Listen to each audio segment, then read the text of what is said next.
le Togois, français quoi le déjre le Togois, français me voulait quoi le déjre le Togois, ni to me va le calculer, moi kaka me doula glonier ennemi quoi.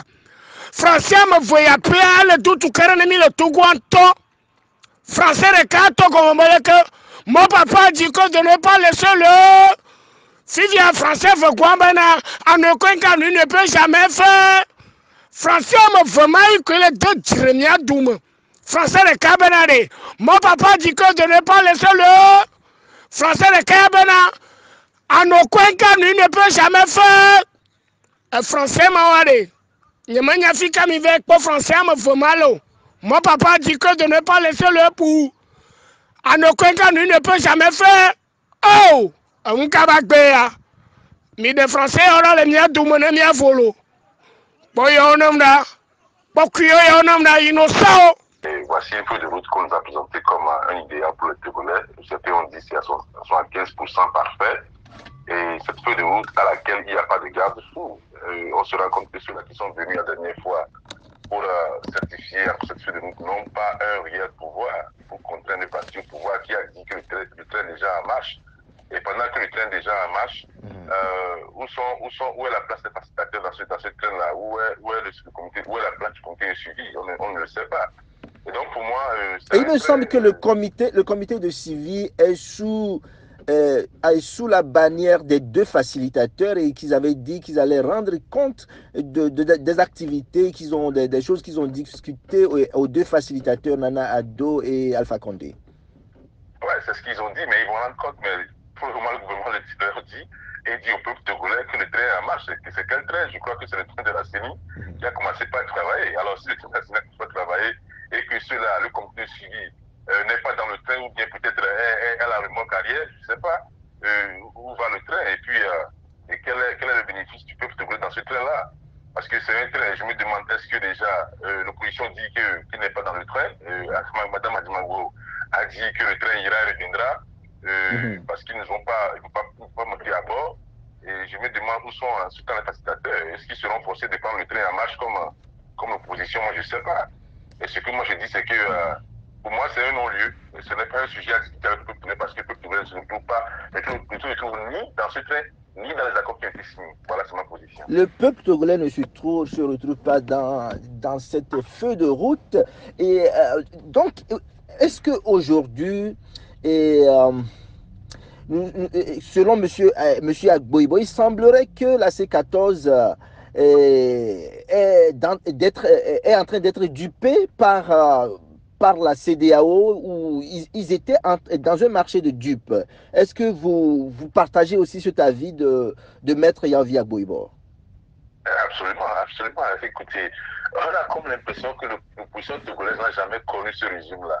C'est un régime qu'on a toujours combattu depuis longtemps, avec lequel on a signé des accords qui n'ont jamais été respectés. Nous ne sommes pas au troisième accord. Nous parlons de plus de 25 accords avec ce régime qui n'ont jamais été mis en application. Alors, s'il faut encore s'asseoir à la table de négociation avec ce régime-là, je pense que déjà, on prête accord le flanc à ce régime-là pour une seconde gifle. Et ce n'est pas normal, dans la mesure où on rentre dans cet accord avec des préconditions qui ne sont même pas remplies. Et on dit, bon, on va négocier parce qu'on verra ce qui va se passer, puisque les gens sont toujours en prison aujourd'hui. Et on se dit que les gens devaient être libérés avant même que ça ne commence. Ça n'a pas été fait. Et ils ont continué, ils ont dit, les gens ont été libérés. Les facilitateurs l'ont répété, mais ça n'a jamais été fait. Finalement, c'est un marché de dupes dans lequel on est. Et Agboibo a été très proche avec la population en disant qu'effectivement, qu'ils n'étaient pas d'accord, mais parce qu'ils sont dans un mouvement, ils ne pouvaient pas montrer ça officiellement. Mais je crois que la sagesse recommandait qu'Agboibo claque la porte qui sorte parce que à l'heure où nous sommes actuellement, la C14 n'a plus ça son lieu d'être. Il faudrait que ce soit décapité, il faudrait que ce soit dissous et que chacun puisse prendre tirer les conclusions de ce qui s'est passé. Merci beaucoup, Monsieur Jérémy. Monsieur Rodriguez, mon inquiétude un peu se trouve même au tout début de ce dialogue où le chef de file de l'opposition, qui est le premier de cette coalition, disait que sans mesure d'apaisement, il ne va pas y avoir de dialogue. Mais on s'est vu que sans que ces mesures d'apaisement ces mesures ont été relaxées et remplies, et la C14 est quand même partie s'asseoir. Selon vous, est-ce que déjà cette C14, cette coalition est partie déjà dans ce dialogue ayant une position de faiblesse? Oui, c'est une position de faiblesse, il ne faut pas mentir. C'est vraiment une position de faiblesse. Voilà. Et la CDAO a insisté sur les préalables là. Mais quand ils ont ouvert le dialogue là, quand le ministre de la Sécurité canadienne était arrivé, et ils ont commencé avant même qu'Anna Akufo-Addo ne vienne, il avait demandé que les préalables soient respectés. Ça n'a pas été fait.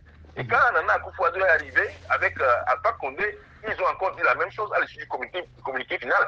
Cela n'a pas été fait. Et quand ils partaient, ils sont revenus la dernière fois pour la feuille de route qui devait être sortie officiellement. Ils l'ont encore réitéré dans la feuille de route. Ça n'a pas été fait. Mais qui détient les gens? C'est le gouvernement. Et le gouvernement fait partie, c'est un protagoniste des discussions. Alors le gouvernement n'obéit jamais à ce que la CIDEO lui ordonne. Ça veut dire d'une manière ou d'une autre, la CIDEO est complice, puisqu'il y a un rapport qui leur parvient, comme quoi les gens ne sont pas libérés. Et ils ne continuent pas à faire la soupe d'oreille, et ils ne continuent pas à pousser le peuple togolais à aller aux négociations. Je pense que la CIDEO nous a aidés, c'est bien.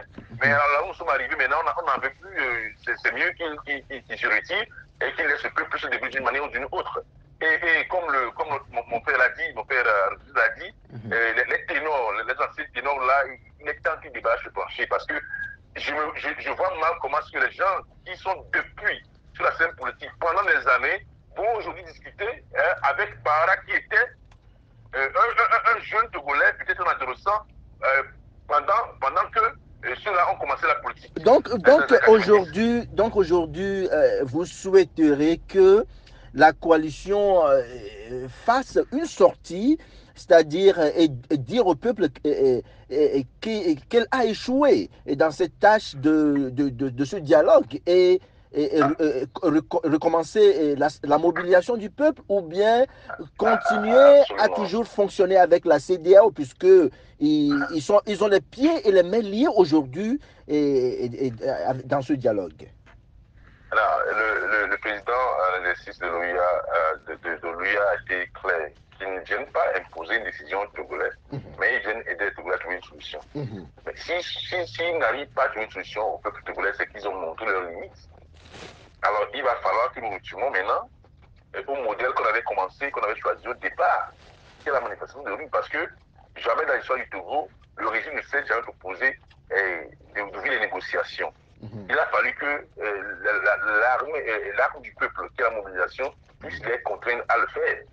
Et donc, je pense qu'aujourd'hui, c'est toujours cette arme-là qui peut nous amener à une, comment on dit ça, à une alternance au Togo. Parce que quand les Burkinabés ont commencé, les gens pensaient que c'était de l'amusement. Mais quand c'est arrivé au sommet, mais la CEDEAO ne pouvait plus négocier. Et quand même, ils ont voulu forcer à envoyer quelqu'un pour aller négocier. Quand les maquis sont sortis de l'ombre pour aller offrir leurs services, ils ont été rapidement mis à leur place. Ouais. Je crois que c'est ce que le peuple togolais doit faire pour que véritablement la solution togolaise soit trouvée à la piste togolaise. Merci beaucoup, Monsieur Jérémy.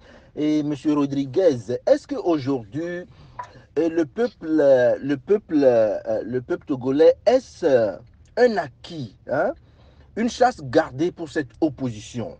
Parce qu'il me semblerait que le peuple espère beaucoup des leaders et cela fait que ce peuple n'arrive pas à avoir son autodétermination contre cette crise et arracher sa liberté. Qu'est-ce que ce peuple doit faire aujourd'hui pour se démarquer de ses leaders et prendre sa route pour la libération? Oui, il faut la révolution impérativement. Il faut un programme révolutionnaire. Mais qui doit faire ce programme-là? Qui doit faire ce programme? Oui, il faut que la classe sociopolitique togolaise s'unisse en un front patriotique. C'est cela. Piège à la C14 pour qu'ils viennent s'asseoir et continuer de travailler avec eux. Et ils vont assister comme spectateurs. Et donc, moi, selon moi, je dis que ce n'est pas la peine parce qu'on n'en veut pas. On n'en veut pas ce régime-là de pouvoir participer aux élections. La seule manière de faire quitter ce régime-là, c'est par la rue. Et quand ils partiront, nous allons faire notre recensement comme cela se doit. Mais selon vous, Monsieur Jérémy, selon vous, et comment est-ce que vous voudriez que cette CENI soit départagée, c'est-à-dire les postes?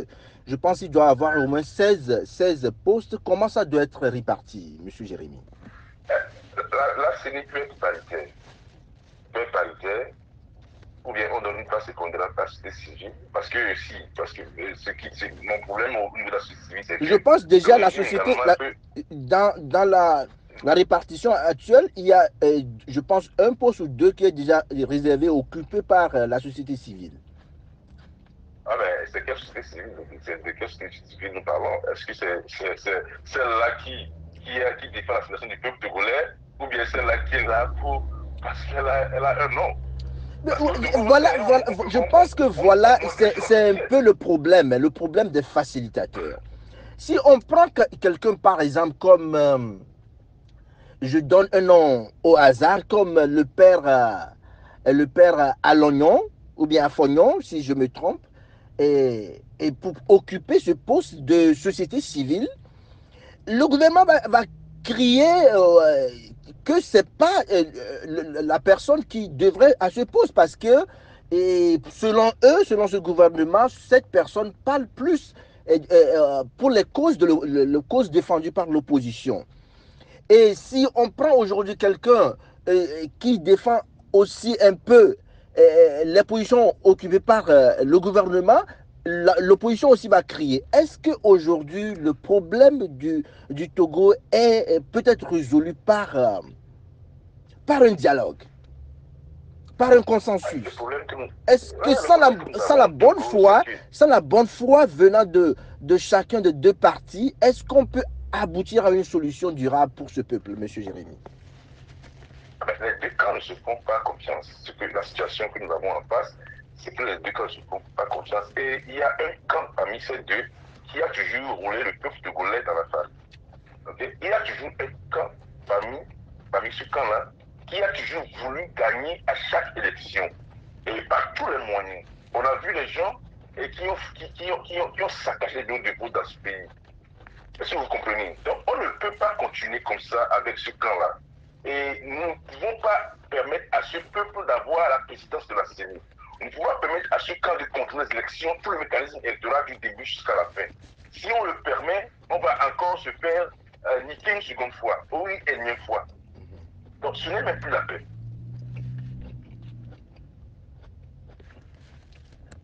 Oui, alors? Allô? Oui, monsieur Rodriguez, je pense que monsieur Jérémy est un peu hors d'antenne. Donc, aujourd'hui, est-ce que vous pensez que le problème du Togo peut être résolu par un dialogue, parce qu'il y a trop d'embûches sur ce parcours à aller à l'alternance politique? Qu'est-ce qu'il faut faire aujourd'hui, monsieur Rodriguez? Oui, je te l'ai déjà dit, c'est la révolution. Je te l'ai dit, il faut un fonds patriotique. Les partis politiques et les associations de la société civile togolaise doivent se mettre ensemble, définir un programme sociopolitique de reconstruction du Togo après cette dictature-là. Et sur ce programme-là, il faut sensibiliser le peuple togolais et les militaires togolais. Et le Togo de demain va pas être un Togo démocratique si on ne trouve pas la réponse aux questions de miliciens. Ces miliciens militaires ou civils et qui sont prêt à tout faire pour que Fort et Yadema restent éternellement au pouvoir. Mais On pourquoi, va trouver la solution pourquoi est-ce que pour la établir coalition Oui. n'a jamais évoqué le problème des miliciens devant les facilitateurs? Pourquoi la coalition n'a jamais osé évoquer ces problèmes pour être résolus? Cette coalition-là est composée de vieilles gardes. Ils oublient l'essentiel. Parce que la première réforme nécessaire au Togo, c'est la réforme des forces armées togolaises. C'est tout. Si on ne fait pas cette réforme-là avant les autres réformes, tout le temps, il va y avoir des coups de force qui vont nous faire retarder, reculer en arrière tout le temps. C'est ça qu'il faut comprendre. Mais la vieille garde de l'opposition, eux, dans leur tête, c'est une armée tribale et tout ça. Eux, ils ne savent pas qu'il y a une solution contre le tribalisme. Car il faut comprendre que les frères jumeaux peuvent se discuter quand leur association, parti politique doivent se mettre ensemble. Ils doivent avoir un programme qui touche la santé, l'éducation, l'État togolais, tout ça, et aussi les réformes électorales, institutionnelles et constitutionnelles. Et c'est une vision du Togo de demain. Et sur ce programme-là, on doit sensibiliser le peuple togolais et ses soldats républicains.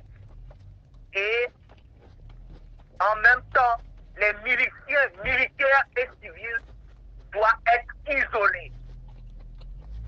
Les militaires doivent être isolés dans ce programme. Les miliciens. Ok. Les miliciens, oui.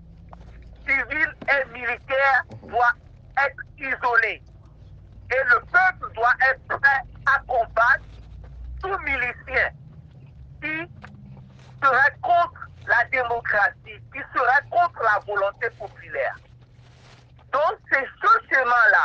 Mais nos aînés de l'opposition, et ils avaient toujours cru au Père Noël de la CEDEAO. Et aujourd'hui, ils sont déçus. Ils ont été dupés. Ils doivent se poser la question s'ils ne sont pas eux-mêmes des dupes avant d'être dupés. Et parce que le Père Noël CEDEAO n'a pas apporté leur cadeau. Et ça fait marrer. Et ils sont déçus. Donc bientôt. Ils se plaignent qu'on les traite de bambins. Merci. Oui. Donc bientôt, la CENI va lancer les opérations de recensement.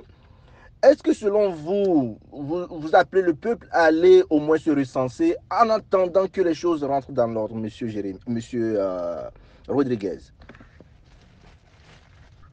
Est-ce que vous appelez le peuple à sortir?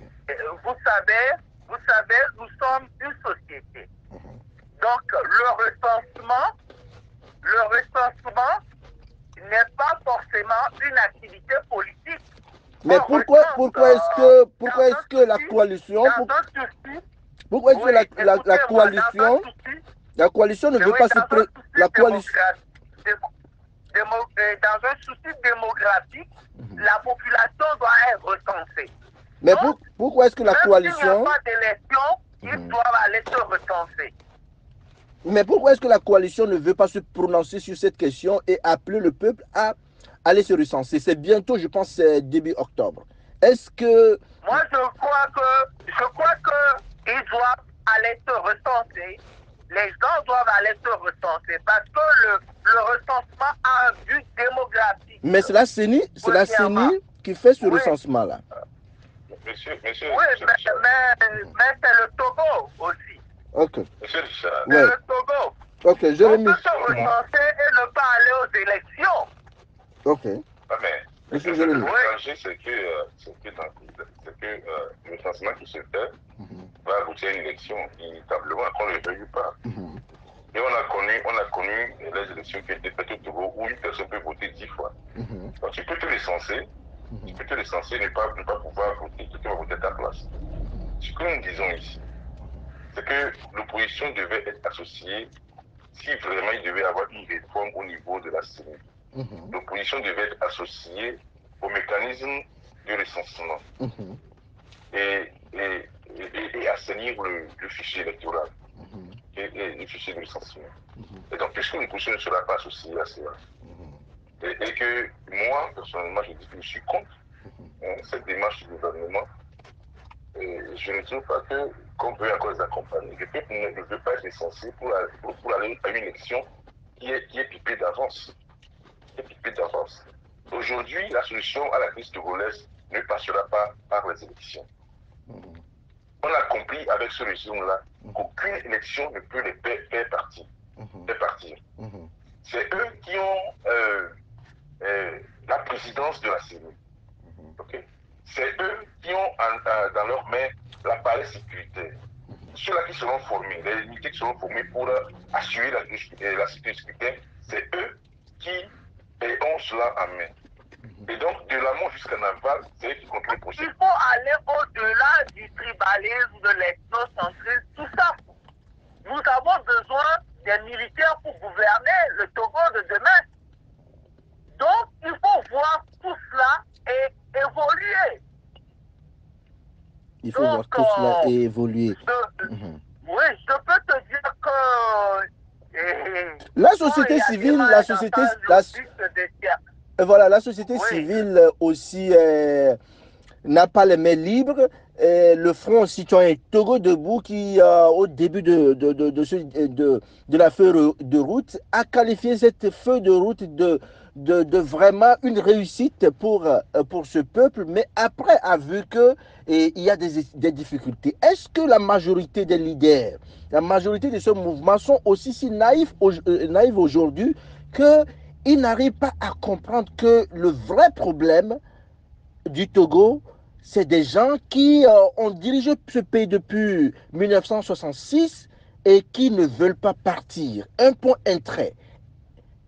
Et chercher des moyens, des solutions pour arriver à avoir l'alternance. C'est vraiment là où il y a le problème. Si vous voyez un peu le nœud du problème, c'est que chaque temps, et quand il y a des dialogues, le gouvernement cherche des subterfuges et des alibis pour retarder tout et après court vers les élections.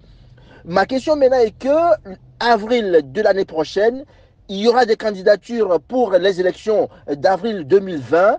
Est-ce qu'aujourd'hui, il faut plutôt s'atteler à se préparer contre la candidature de Faure Eswazina Gnassingbé? Monsieur Richard, qu'on ne veuille pas, Faure sera candidat. Donc vous dites qu'il faut que le peuple togolais l'accepte, que Faure sera candidat pour les élections de 2020? Je dis que dans leur programme, c'est qu'il sera candidat. Au niveau de quand Uni prépare leur champion à devenir candidat. Maintenant, il appartient au peuple d'empêcher même qu'on arrive jusqu'à ces élections. Dans ces conditions actuelles où nous sommes. Et nous disons que l'arme dont dispose le peuple, qui est l'arme la plus efficace, ce sont les manifestations. C'est par ces manifestations de rue et où nous voudrions que le lieutenant de la manifestation, Tipi Atedam lui-même, ou un autre de sa camp, de son envergure, puisse conduire ces manifestations. Mais les manifestations ne sont plus autorisées, monsieur Jérémy. Est-ce que la Constitution interdit au peuple togolais, la Constitution actuelle, est-ce qu'elle interdit aux citoyens? Mais il y a un accord qui a été signé lors du dialogue de sursoir les manifestations. Ah ouais, mais il faudrait que l'opposition sorte des accords-là pour dire qu'ils ne se reconnaissent pas ces accords-là, parce que actuellement nous sommes arrivés à un blocage. Et il faudrait que les gens soient courageux pour dire qu'il y a un blocage, que nous sortions de cet accord-là, et pendant ce moment, donc ils ne sont plus liés par un accord, ils ne sont plus liés par un document. Comment est-ce qu'on peut aller à la négociation et puis laisser donner ses armes à son ennemi? Et est-ce que vous pensez aujourd'hui que cette coalition aura le courage de montrer sa désobéissance, hein, s'il faut le dire comme ça, contre la CEDEAO, qu'il ne se reconnaît plus dans ce dialogue? Est-ce que vous pensez qu'ils ont ce courage-là?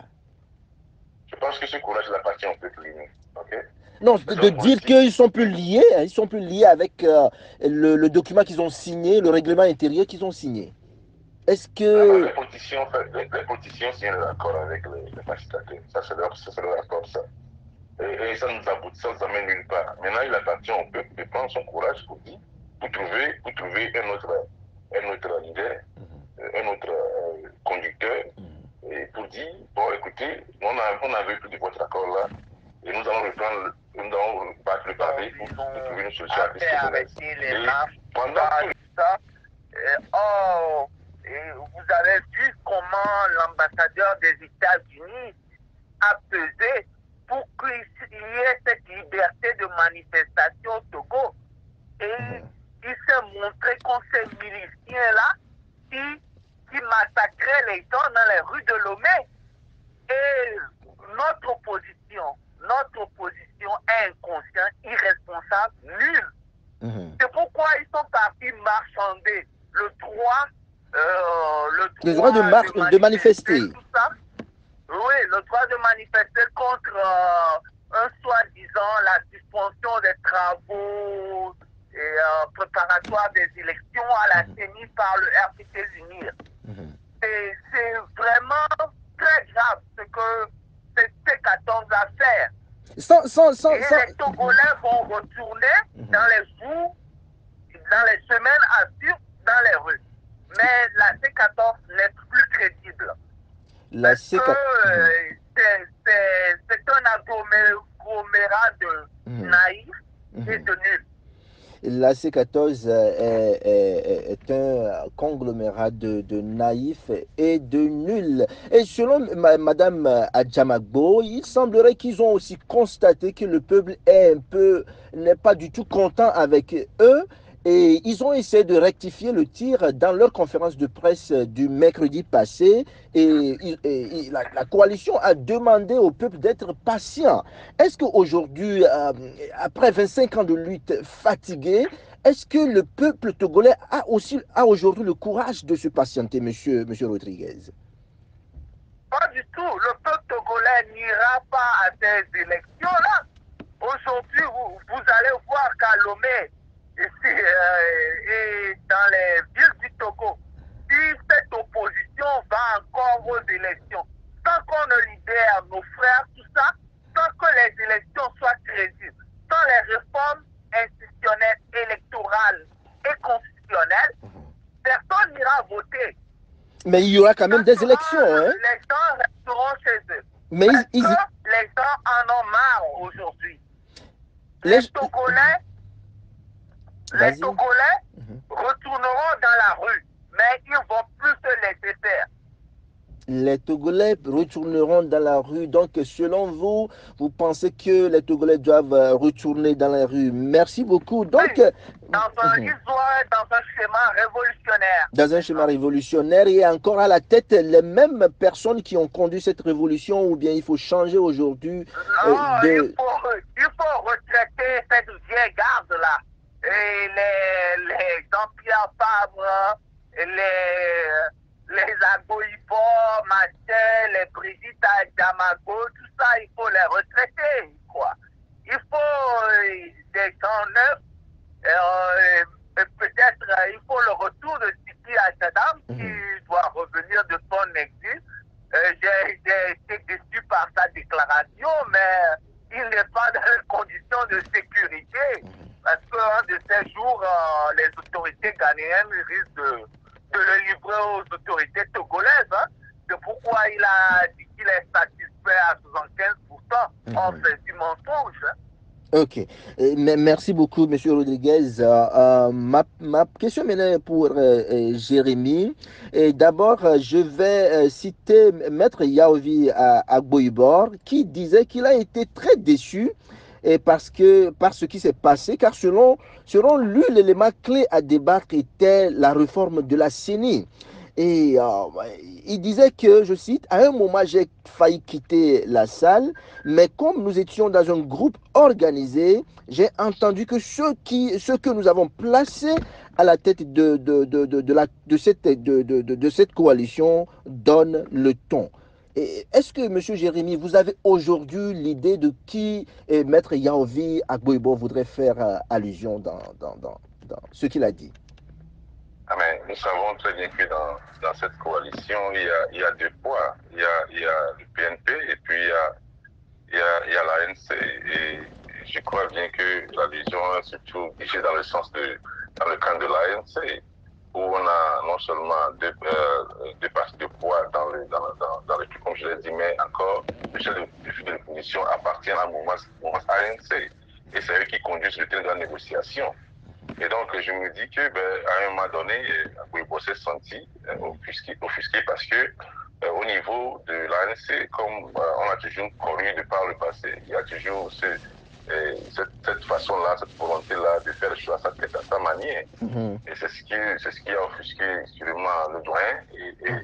Maintenant, ce qui, moi, me gêne un peu dans cette histoire, c'est ce manque de courage de démissionner parce que on peut, dans une coalition, dans un groupe, et ne pas être d'accord toujours et avec manifester. les du groupe.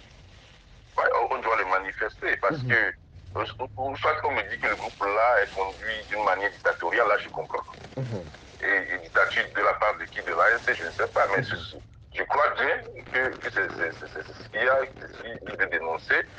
Et j'aurais souhaité qu'à Gbagbo, j'aurais préféré qu'il aille loin et sortir de ce marché de dupes, puisqu'il dit déjà que c'est un marché de dupes. Alors, si tu sais que c'est un marché de dupes et tu fais partie d'un groupe qui a de dealer comme ça, il vaut mieux sortir de ce groupe-là pour prendre la population à témoin que tu ne veux pas être complice de ce chaos-là qui a toujours préparé, parce que je ne comprends pas pourquoi est-ce qu'on peut venir pour discuter d'un sujet qui est épineux, qui est une réforme, et pendant ce temps, on met le sujet à côté, on parle d'autres choses. C'est pas normal. Et c'est une moquerie. Je dis que la CDAO n'a pas sa place d'être dans le. On a comme l'impression que la CDAO ne veut même pas le bon peuple togolais, donc ça n'a plus sa place. Elle a montré ses limites. Mais pourquoi les mesures d'apaisement tardent à venir, tardent toujours dans presque... Monsieur Richard, ouais. Quand on a commencé ce dialogue, quand on avait lancé déjà le communiqué concernant le dialogue, moi, je n'étais pas pour ce dialogue. Mais les gens ont dit, allons-y pour montrer à la communauté internationale notre bonne foi. Moi, je pense qu'il n'y aurait même plus lieu de parler encore de la faute de route. Parce que les facilitateurs eux-mêmes, ils n'auront plus le courage de se pointer pour dire qu'il y a un accord à défendre encore. Parce que le peuple aura dit son dernier mot. Maintenant, jusqu'à ce que le peuple dise son dernier mot, ils vont toujours continuer par s'amuser avec nous, et les facilitateurs et le gouvernement en place. Voilà. Donc il appartient à peuple de parler, que la rue gronde encore de nouveau, pour que les gens nous prennent encore au sérieux. Parce que sans cela, le petit dictateur ne partira pas. Il est en place pour toujours. Hein. C'est ce qu'il veut nous dire. Voilà. Il est en place pour toujours. Voilà, parlons des marches organisées par la coalition.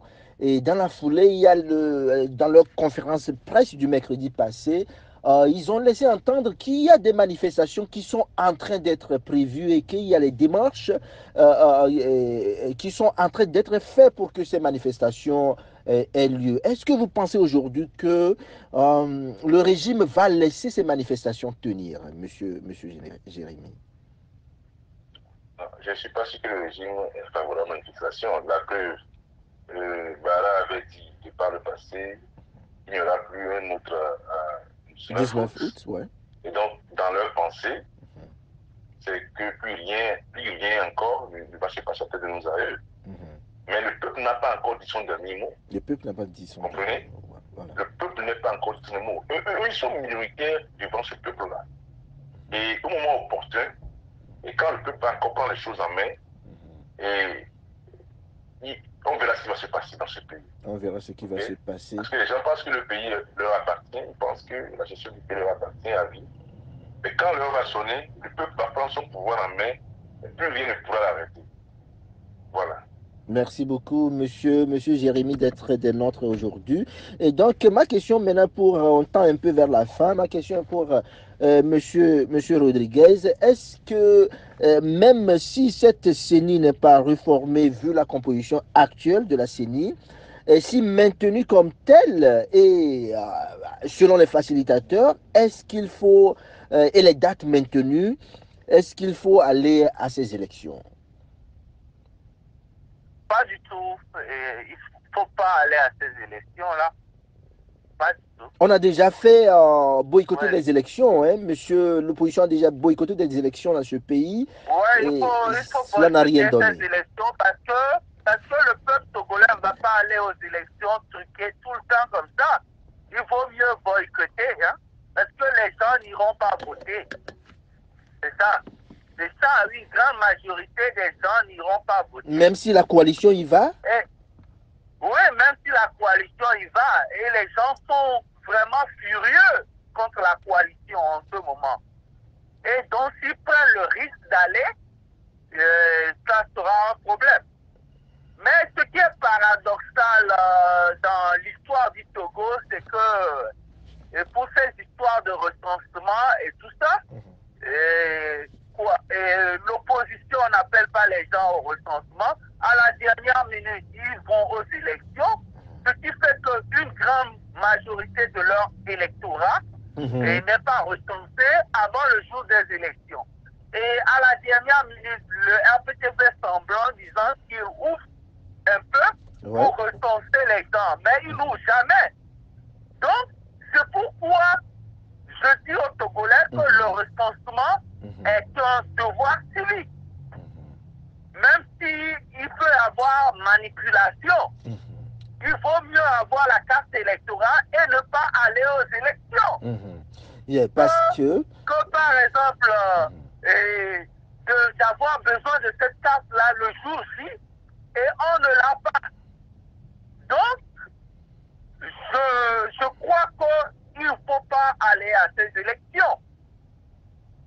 Il ne faut pas aller à ces élections. Donc, Monsieur Lissa, j'aimerais intervenir dans ce sens-là. Mais si on ne reconnaît pas, il n'y aura pas question d'amitié. Donc, les autres, nos jeunes, nos femmes, du Togo, les gens dans la diaspora, à être unis. Il faut une diaspora unie qui va se mobiliser pour libérer notre partie le Togo. Nos jeunes Togolais, dans sa localité, dans son village, dans son quartier, dans sa ville, il doit savoir qu'il est un potentiel leader.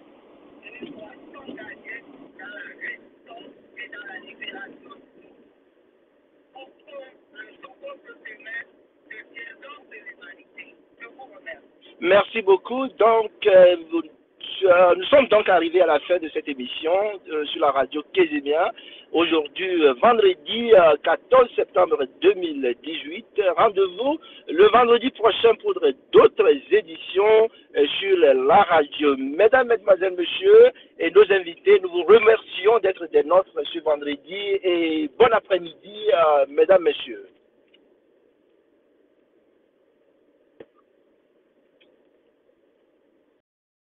Trouver un site de participation. Ouais, ils vont élire. En 2015, et combien de bureaux de vote on a déployé avant que Ford soit proclamé le président? Nous avons vu la gymnastique qui a été faite à la télévision nationale. Et au dit de certains, toutes les circonscriptions n'ont même pas été touchées avant que le résultat soit proclamé. Donc, ils s'en fichent. Les gens que nous avons en face de nous, ils s'en fichent. Je vais vous donner une petite confidence. J'étais au Togo en 2003. Et on devait aller aux élections. Je me suis recensé. J'ai eu ma carte d'élection. Le jour de l'élection, je suis arrivé là pour voter. Mais je n'ai pas été autorisé à voter. Mais pourquoi? Ça veut dire, je n'ai pas été autorisé à voter. Vous n'avez pas vu votre nom sur la liste Mon nom n'était pas là sur la liste, si vous comprenez. Et donc, ce bureau de vote-là était proche du camp fille. Et le régime a fait de ce bureau de vote-là son fief, de ce quartier son fief. Et donc, ça veut dire que mon nom a été, quelqu'un a voté sous mon nom. Et je ne suis pas sûr que ce soit moi seul, parce qu'on était nombreux quand même. On se plaignait là-bas qu'on n'avait pas nos noms sur la liste. Et donc, on peut se licencier. Voilà. Donc, on s'est tourné beaucoup autour de cette question.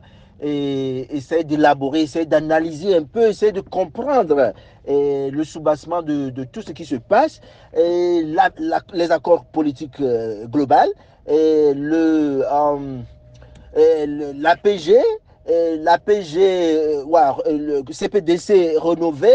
Aujourd'hui, on est devant une feuille de route. Ça fait déjà 50 ans que le régime RPT UNIR est en train de gouverner ce pays, et il nous semblerait tous que le vrai problème du Togo, c'est un régime qui ne veut pas partir, et ils vont faire tout, même si la CENI est réformée, même si les présidentielles sont réformées, toutes les garanties sont données. Au finish, est-ce que ce régime va céder, même si on fait tous les tracas, on essaie de combattre par tous les moyens pour avoir une CENI bien réformée et tout, et des élections propres? Mais au finish, est-ce que ces élections seront proclamées telles qu'elles ont été organisées, M. Jérémy? Et nous tendons vers la fin, et puis votre mot de fin aussi pour ce peuple togolais, et dans cette lutte, courage pour ce peuple togolais, M. Jérémy. Merci, Richard. Vous voyez, je pense qu'au cours de l'une de nos émissions sur la radio, M. Rodriguez avait sorti un point que j'ai évidemment épousé. Ce régime n'ira jamais à une élection qui est propre. Et si aujourd'hui on permet à Ford d'aller aux élections, on oublie la phrase en aucun cas il ne peut faire des mandats. Et on permet à Ford de remplir encore aussi longtemps que le jeu sera propre. Le régime ne va jamais accepter ça. Ils ne vont jamais accepter ça. Alors, on ne peut pas également, on ne peut plus leur permettre à eux. On ne peut pas donner la bourse aux voleurs de garder à chaque fois. Mais pourquoi ils ne veulent pas partir? Pourquoi le régime ne veut pas partir? C'est parce que c'est sucré, si vous comprenez. Les gens sont en place et ils gèrent le pays comme leur propre poche, leur propre business. Ils ne rendent compte à personne. Il y a des prêts qui ont été faits sur le dos de la population et ils s'en fichent pas mal de l'endettement. Ils paient pour des investissements, les routes qu'on s'est mis à tracer dans le pays. Les gens ont pillé, on a dénoncé, on connaît les responsables, personne, ils ne sont pas inquiétés, ils se promènent comme ils veulent. Ouais, donc c'est ça ce privilège. Donc est-ce qu'aujourd'hui l'opposition doit approcher ce problème togolais d'une autre manière, approcher les facilitateurs et demander plutôt une certaine amnistie pour les crimes commis pendant les 50 ans, et s'atteler à faire cela au lieu de continuer dans ce cercle vicieux? Parce que le problème, c'est que le régime aurait peur de tout ce qui s'est passé dans ces 50 ans, les crimes financiers comme politiques et les assassinats. Est-ce qu'aujourd'hui, comme s'est passé au Congo RDC, et s'atteler avec l'aide de la CEDEAO, à signer une amnistie pour les crimes commis pendant ces 50 ans, monsieur? C'est ce que Monseigneur Bariga a essayé de faire avec réconciliation, tout cela. Est-ce qu'aujourd'hui, avec l'aide de la CEDEAO, la C14 n'a qu'à plutôt demander que la CEDEAO leur aide à amnistier les crimes passés sous ce régime, monsieur Jérémy? Le problème que nous avons, le peuple jamais fait pour le Congo, on ne s'est jamais vengé de ses ennemis. Mais ils doivent être naïfs, hein. Le régime doit être naïf pour croire que le peuple ne va pas se venger. Écoutez, on n'a jamais voulu se venger. En tout cas, connaissant la nature des Togolais, on n'a jamais voulu se venger. 2005, on a vu ce qui s'est passé. Et on ne s'est jamais vengé de cela. On a accepté qu'il faut nous conduire. Ce que je dis ici, on n'a même plus besoin d'avoir une discussion avec ce régime-là. Vous voyez, ce sont les gens qui sont en place qui ne veulent jamais partir. Regardez très bien. Les parents qui étaient avec le RDMA, aujourd'hui, leurs enfants sont avec Ford. Et ils vont perpétuer ce système-là. C'est un système qui veut perpétuer. Ils ne veulent pas partir. C'est ça, c'est ce qu'ils nous disent. Les gens ne veulent pas partir parce qu'ils pensent que le Togo leur appartient. Comment est-ce qu'on peut accorder une amnistie aux gens qui ne veulent pas partir? On ne peut pas le faire. Il y a faire table rase des crimes.